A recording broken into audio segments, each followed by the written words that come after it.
Welcome to Intersection Chats. Today we are going to talk about the connection between personal brand story and market differentiation. I am Reme Mancera, a personal brand story strategist. I am here today with Marj. Thank you, Marj, for accepting this invitation. Welcome. Yes, thank you. Thank you as well. I'm so glad to be here. So please share briefly what you do and like how you help people. Yes, of course. I am a brand strategist and a website designer for women in business primarily.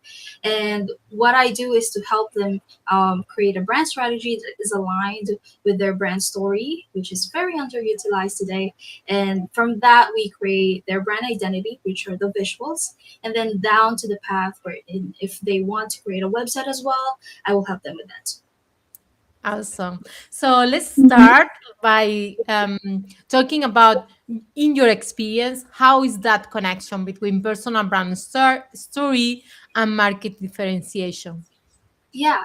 So as I mentioned earlier, brand stories or origin stories of your business is actually an underutilized aspect of one's business. So they often would start something only to like have like profits, mostly about profits. Of course, we are down for that, but um, really the core of the business is something that you should also be mindful of, and one of that aspects of that core is your brand story.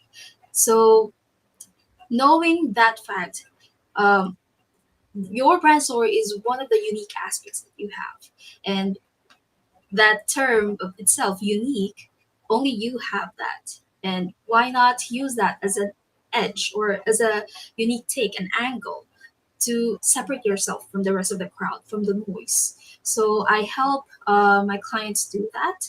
And I think that leveraging your personal brand story, your origin story, is how you really differentiate yourself from the market.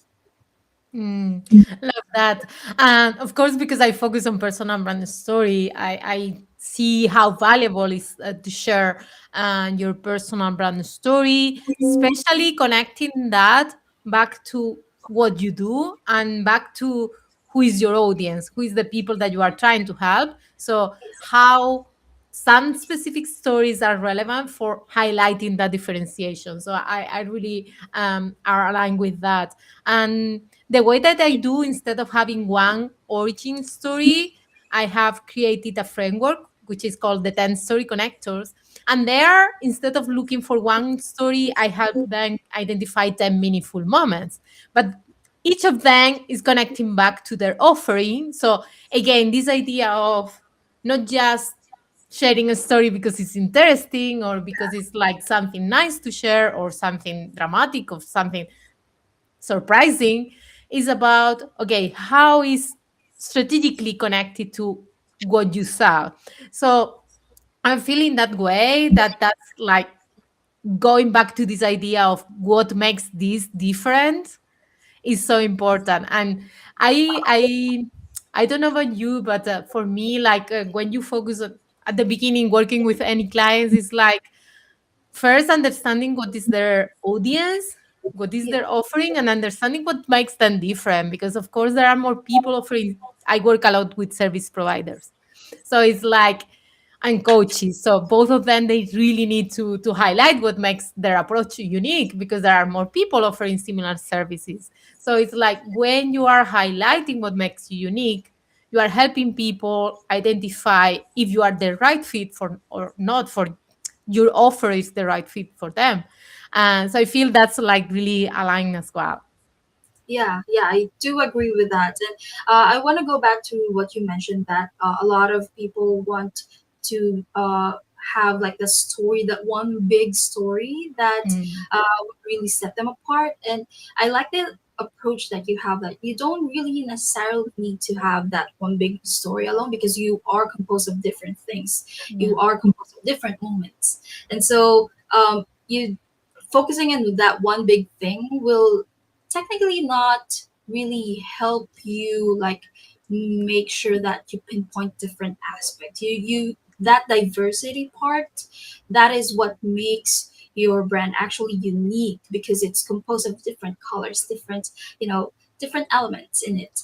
And containing yourself inside that one big thing is doing is not serving justice to your, you know, to your own brand, to your own business. So instead of you focusing on the uniqueness of that one big story, you should focus on how specific you can be on those moments, on those different smaller things that comprises your bigger story. Mm. Yeah, and I totally agree on this idea of how we are as a human being. It's like all these different side of us. It's like we are multifaceted people. So it's like, why don't show that in your personal brand story as well? How not use it in your storytelling?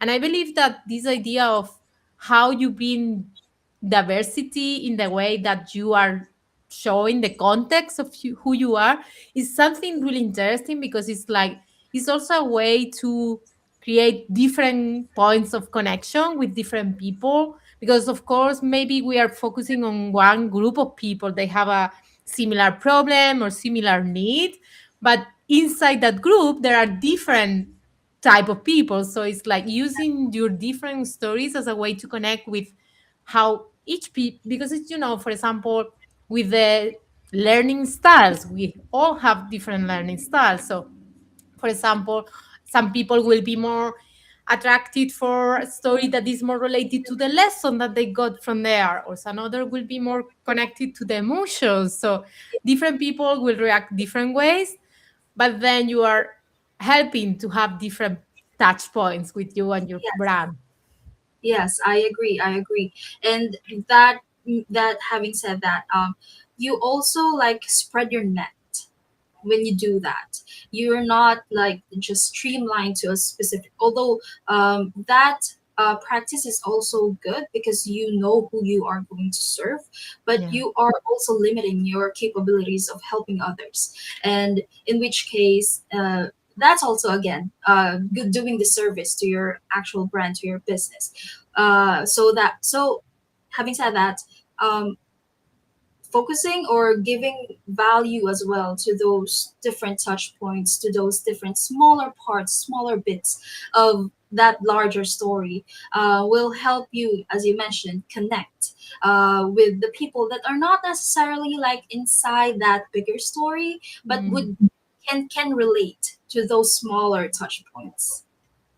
Yeah, 100%. And I always like to highlight how, again, this idea of two people offering similar services but using your story as a way to highlight what makes them different, and that combination of different stories can help you to to provide that context about who you are in that different aspect.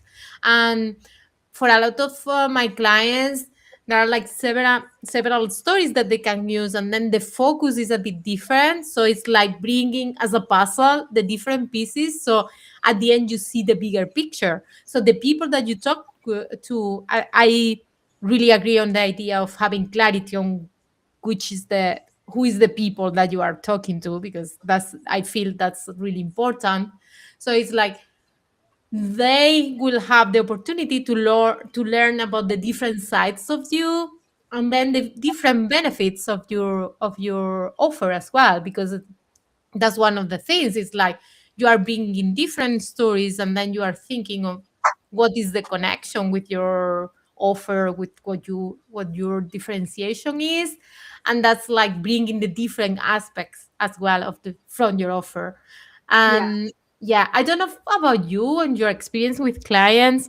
One of the things that for a lot of people is a bit challenging is this idea of repeating themselves.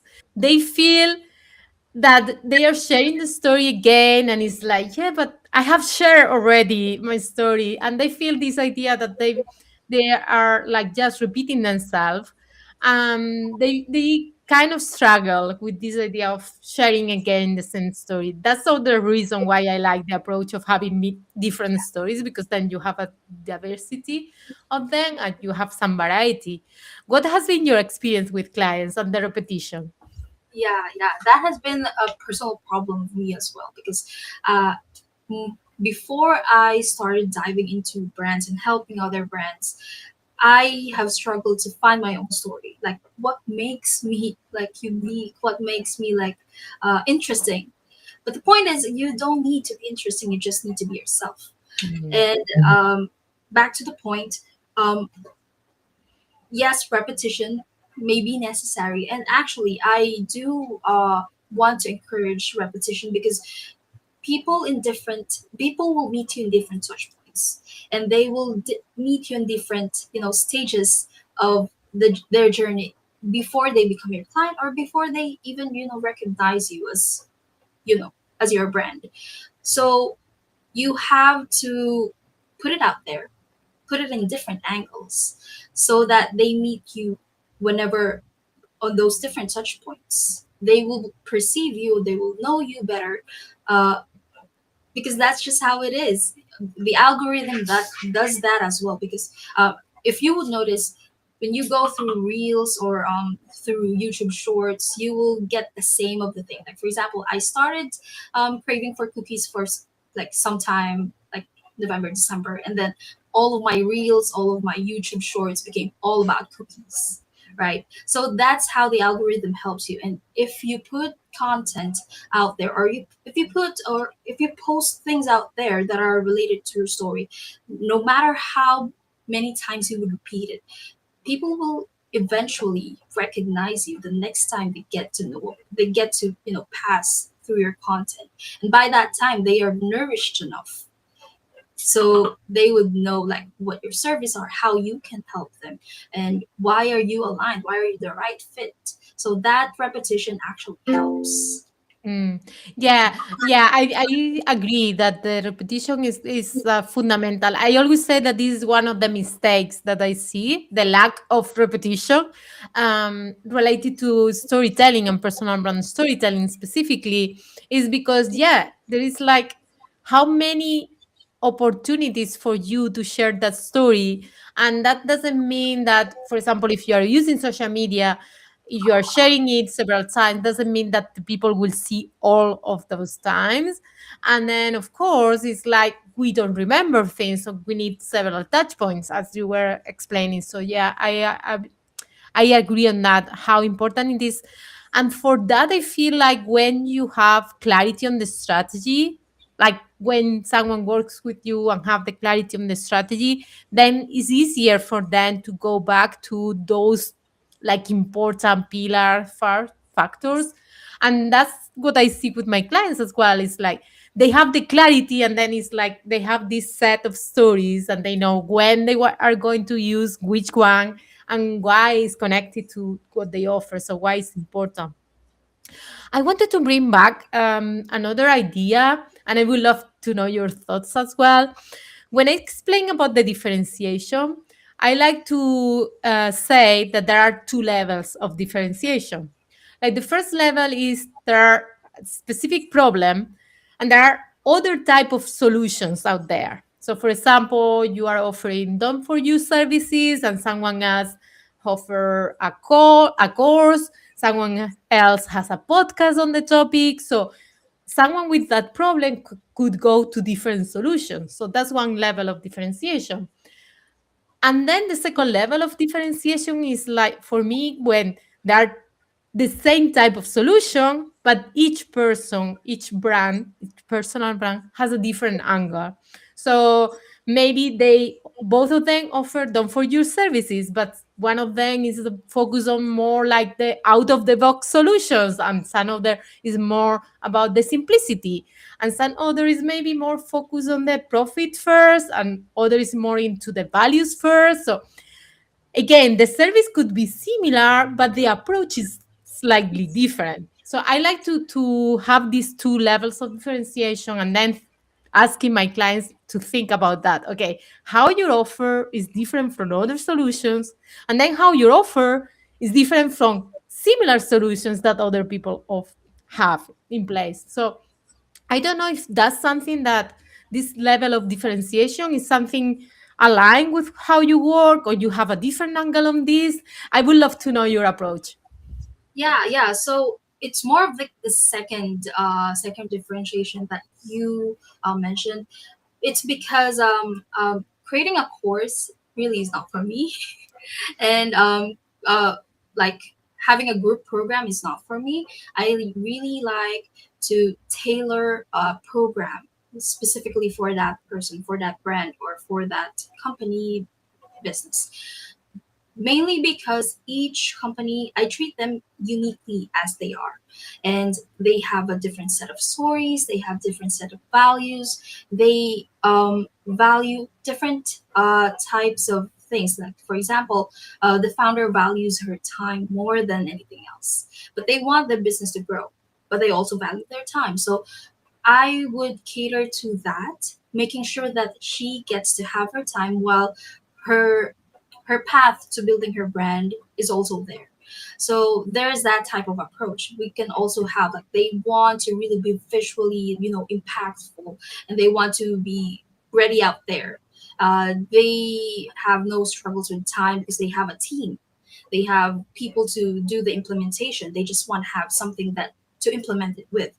So it really depends for me to that person or that entity that I work with, because I enjoy the fact that I every single interaction or every single client that I have is a new experience for me as well. And I don't know about other brand strategies, but I enjoy that part, that going to into the unknown, that part of that excitement of you are into something new again. So that really like fuels me to help more people, because I know that's another experience for me, that's another learning for me. And that learning, whether it be okay, and that's not for me, or okay, that's the industry for me. So Mm. yeah, that's my approach. Mm, I love how you bring the idea of curiosity, because I feel that's something that I also enjoy a lot with my clients, because it's like I feel so lucky to be just working around stories and then exploring with them their journeys and identifying those moments that are going to help them to create a bigger impact. So for me, I always like to use the idea of the how the book, when you have a book, the book cover, you can see like the title and some images and so, but you don't really know all the stories from from the main characters there, and how all the experiences that they will have and all that. So it's like, for me, when I start working with someone, it's like I only see the cover of the book. Now I am going to really explore their journey and understand why they do what they do, why it's important to them, and what moves them to actually work with that group of people, with that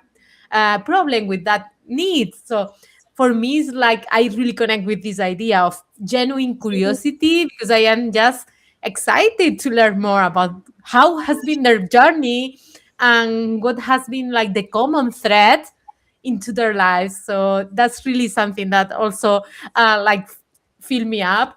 And I work a lot with people that they have been in a transition in their business. They are somehow pivoting, and for some of them, they feel that they need to start like separating totally the new thing from what they have been doing in the past. So for them, using their stories sometimes can be challenging because of that, because they feel like this is something new. They are not talking about the previous thing. And somehow, through this work that we do together, is like it's like making peace with their own journey and how Yeah. they have been evolving and all that. So I really feel so lucky to be around those topics, and to help people to like really this own recognition of their own journey and how their evolution is has helped them to move to where they are now. So I really connect with this idea that you share about being like really excited about working with different people, new projects, and how every time that you start working with someone is like a learning experience. And I love that part as well. Yeah, yeah, I totally agree. And you mentioned evolution. That is one thing that a lot of brands are kind of afraid to step into, that evolution part. And the thing is, with that, their stories through time are evolving because a lot of things are happening. whilst their story are happening. And so that evolution part is something actually that you shouldn't be afraid of, because that's just how life, grows. It evolves. So is your brand, because you grow as the founder of it, so should your brand.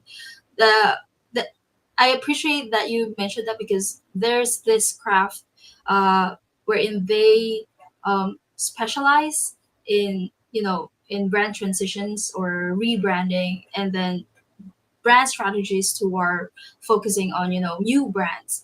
uh, I really admire those who are laser focused on brand transitions or brand rebrandings, because that's a different animal. You should make sure that your current your current audience will not be alienated once you get to that point B from point A.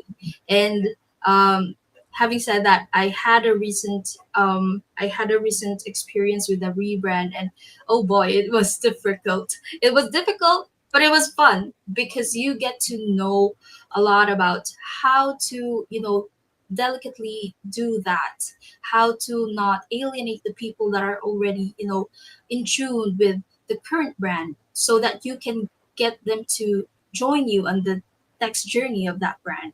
So yeah, I'm sorry for the tangent. I just No, no, learned, it's I totally just okay. heard about evolution, and I really like that word. Yeah, yeah, I connect a lot with that. I remember one of my clients. She was in that evolution process, and she felt so stuck that she was not creating content or talking to her community, because for her she wanted to focus on the new theme, but she didn't knew how to approach the communication. And whenever someone wanted to talk to her and bring her to places to talk, they were talking about the old topic, but she was just interested in the new thing. But because she was not open about it publicly, she was having a lot of trouble, and being stuck is like, I am not offering the new offer, I am not talking about the new topic, and then kind of feel resent when people are asking me about the old topic. And the thing is that she was not talking about that because she feel that way. It's like, okay, I have this community that I have built slowly with all my effort, and now I don't want to for them to feel like I am leaving them behind, or I am not taking care of them, and things like that. So I there is a lot of thought behind. It's not just randomly decided to change your topics, and it's again this idea of the evolution, and how using your story to share that could help bring the people to the new phase. And even for those who might not be interested in the new phase, they understand your path, they understand that you are progressing into something new. And then it's like, for them it's like, okay, maybe this new thing is not for me, but I wish you the best, and you don't feel like there is this friction there. It's just everything is shared in the way that makes sense for both of the sides. So I really like the working in that moment, because I know how the idea of this lack of clarity, and how helpful is getting this external perspective. Because as you say, like when you are working around your own story, the same for me, is like difficult because you are inside. It's not when you are having this external perspective or someone that can help you when you overlook things, and maybe something so natural for you that you don't pay attention to it. So having someone from outside helping you is like really helpful in the sense of understanding the bigger picture and having an external point of view for that. So yeah, absolutely. Yeah, totally agree with that. My client once told me that she used to do DIYs, like she used to do it all by herself, because she believes that she's creative enough to do it. Where, you know, no pressure on those who wants to, DIY themselves, Yeah. their brand and all that. If you can, go for it. But the thing is, when she worked with me, and then she experienced how seamless it is, because I have the questions asked, because someone is out there searching or and researching for you about how you can, how you can leverage things that you have right now so that you can compete in the market. So she realized that those aspects she don't have. She just thought that creativity alone can create a brand, whereas, oh, it's a lot deeper than that. You should have market research, competitor analysis, and all that. So yeah, yeah, having a third person review it for you is a different, it's a different thing. It's a different experience, because you will have someone, an expert eye, to really assess what is working and what is not, and then they can provide their expert view on how to change this, how to tweak this, so it's for you and it's for your brand as well. Hmm, absolutely. And something even for people that they maybe are starting and they don't have the capacity now for investing in someone else, even asking to someone else to, hey, I put this together, give me your feedback. That's something that you can ask to a business bestie, or someone else. So even in that situation, I will invite people to look for some external point of view for the feedback. Again, if you are going to be in a podcast, maybe you want to practice, go to tell someone about your story and share it in a way, and ask them, hey, how this land, and do you think I can articulate this in a different way? So even if you don't have the capacity to invest, try to put yourself in a situation where you can practice and where you can get the feedback from someone else, because I feel that could be helpful no matter what. Yeah, yeah, totally agree with that. I used to be in a lot of networking groups back in quarter 3 and 4 of 2025. And it's like, every day there's at least two networking calls, and then that's for a week, so about 10 a week. That's how many networking calls I'm in, and that does not count the coffee chats and all that. So those months really helped me hone out, my language. How do I really, explain them what I do? Because Mm, matter how good your explanation is, like, you really understand your explanation of what you do. If the people you're explaining it to do not really, it's not landing, it's not connecting, it does not make sense to them. No matter how beautiful that is, it will not, serve you. So mm, by doing that, by practicing that, you get to know, like, what kind of language should I be using to make myself a little bit unique, but also still understandable for those who do not know what I'm doing, but also, unique enough that, oh, hey, I heard that word from her specifically. So you get to be at the top of mind. So yeah, I agree that, having those practices, having someone really, assess how you're doing things so that you can tweak it based on those feedback. I love feedback, by the way. It's a gift. Always treat them as a gift. So yeah, yeah. Overall, really, feedback is mm. a gift. Absolutely. And this idea of being memorable, I love that you bring that idea, because I feel like using your story for that is so key, in my opinion, because it's like it's an asset that you have for your business no matter what, and it's going to help differentiate you from others.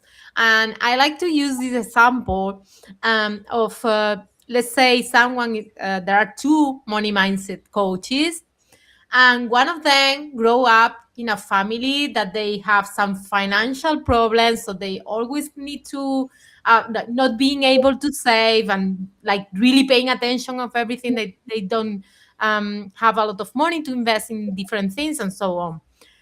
And then there are this other person that is also money mindset coach, but they were growing up in a wealthy family, but they wanted to do things in a different way. And they learned about investing, about financial and education for different reasons that this other person.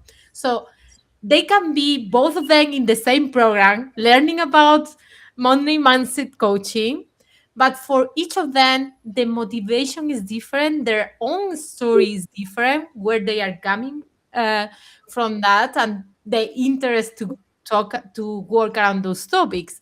So I feel that it's not that this is going to tell which is your type of client, but this can help you to share why you do this work, why you got involved into, let's say, for them, money mindset.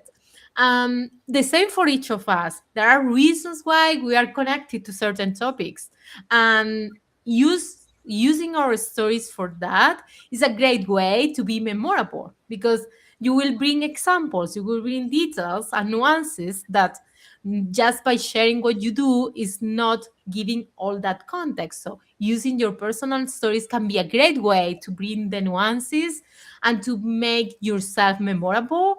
So I feel that's an opportunity that I'll invite everyone to not miss out.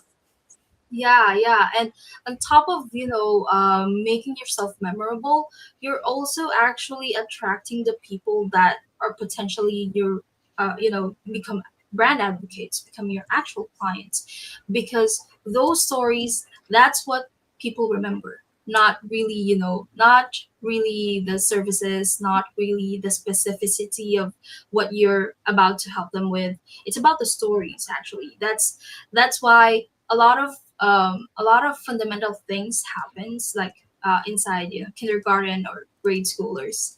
A lot of things are being conveyed to them through stories, bedtime stories, either that, or stories that are ingrained with history and that sort, because that's what they remember. And as they grow, the stories will retain, even though they do not really remember why that story happened in the first place, but they remember the story. So that's how the brain is wired. And I think that a lot of people do not really utilize that part. A lot of brands do not utilize that part, which, is a very strong angle. It's a very strong asset that you have already in your hands. You just have to creatively present it to the world. Hmm. Yeah, I feel that this can be more utilized. I agree on that. It's like I see more and more people talking about storytelling and including storytelling. And I remember myself when I started my business, feeling overwhelmed by the idea of storytelling. I started as a VA for course creators. And at that moment, everyone was telling, yeah, you should use storytelling, be vulnerable, and all that. And it was like, I don't have an epic story. I don't know what I'm going to say. So that's one of the things I relate so much with the group of my clients, because they feel that way, that overwhelmed. And through the work with my clients, when I become a personal brand strategist, eventually, because I was really interested in looking for how to show up, how to make highlight what makes you different, and back to the differentiation, because I feel like generally in personal brand there is so much connected to the idea of differentiation. It's basically highlighting what makes you different so people can decide if you are the right fit. And I agree, like when you are sharing your story, it's a powerful way to build trust and to attract aligned clients. So I don't like that much the when people say like the right people or the wrong people, but it's like it's not that the right people or wrong people, it's just that you have different interests, you are like not aligned in that sense, and it's okay. And you want to be clear on that, because that's going to help both of the sides to work, yeah, more nicely, and everything will be easier, so you are going to enjoy more the process. So who doesn't want that? Right? Yes. So yeah, and something that you mentioned and I would like to pinpoint as well is this idea of how emotions are so important, how through stories we can touch on the emotions. I don't remember who said this, but this there is a quote about how I don't remember what you said, but I remember how you make me feel, or something like that. Because it's like, again, for me, I love reading books and watching movies. I'm terrible to remember the stories, like the inside things, but I remember the feeling oh, I know that I felt like this when I finished this book or this movie. So the emotions and how, what is the feeling that you want to have in your clients? So thinking about that and maybe how you can use your stories as a way to convey that emotion to them. Yeah, yeah. As Christo, he's also a personal brand strategist, and I really admire him. He would define personal brand as the gut feeling that other Mm, people have with you. So that gut feeling is actually accumulation of different touch points, different interactions, and different experiences that that particular person had with you and your brand. And that's what really is retained when when people go by their day. They would remember only the feeling. They may not remember the name of the brand per se, but they would remember that, oh, that particular pastry made me feel like home again, or mm, that